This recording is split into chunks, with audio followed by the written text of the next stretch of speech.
Bonjour et bienvenue à tous.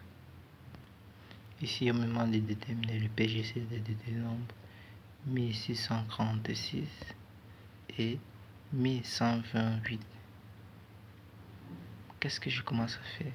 Je commence bien sûr à écrire le plus grand comme étant la division euclidienne de 1128. Et dans 1636, qu'est-ce qu'on remarque? On a mis 128 une seule fois. Donc le quotient sera égal à 1, puis ça reste égal à 108. On note le reste bien évidemment. On répète l'opération. On commence maintenant avec ceci. 1000, on écrit dans le deuxième nombre 1128 est égal à quoi? Maintenant notre quotient, notre diviseur sera maintenant notre reste 508 fois combien on a 508 dans 1128, on l'a deux fois. On a un reste qui est égal à 112. Vous pouvez utiliser la calculatrice. Et si j'avais un problème avec la division euclidienne, je vous invite à regarder une précédente vidéo. Donc là, on reste égal à 112. On répète la même opération. On écrit le diviseur qui est égal le reste maintenant. Si on a 4 fois, puis on en reste égal à 60. On répète la même opération en algorithme, d'où le nom algorithme de clé. 60, on a une seule fois, et on en reste égal à 52. On répète la même chose. 60 égal à 52. On a bien sûr une fois, puis on en reste égal à 8. Et on répète la même opération 52 qui est égal à 8 fois 6 plus on reste égal à 4. Ensuite, on prend 8 qui est égal, on prend encore notre diviseur 8 qui est égal ici à 4.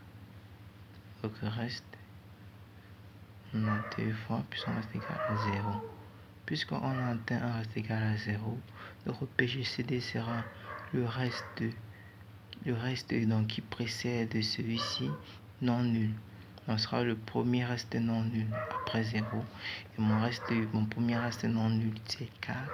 Donc on pourra dire aisément que le PGCD de 1636 et de 1128 est égal à 4.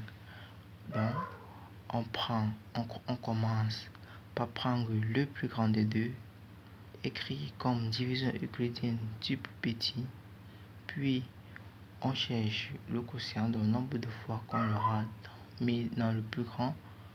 Donc on a un nombre A supérieur à B, on veut le PGCD de A et B.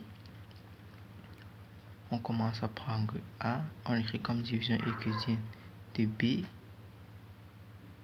On écrit A comme division euclidienne de B. Donc on aura un quotient Q plus un reste R. Ensuite, on reprend le diviseur B.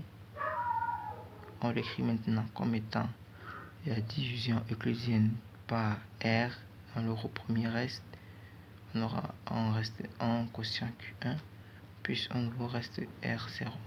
On répète la même opération jusqu'à obtenir un R', donc un reste ici qui est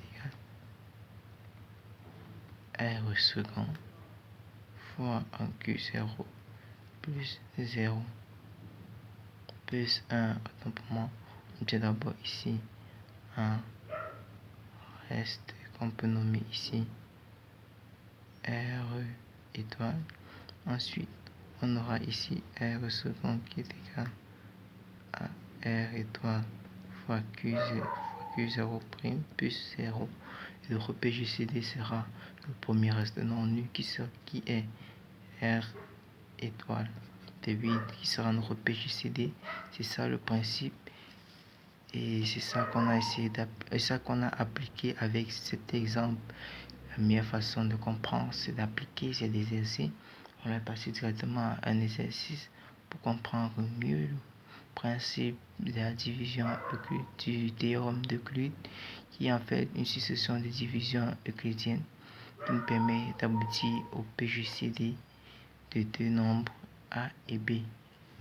Si vous avez des incompréhensions, n'hésitez pas à regarder encore pour comprendre de nouveau. Merci.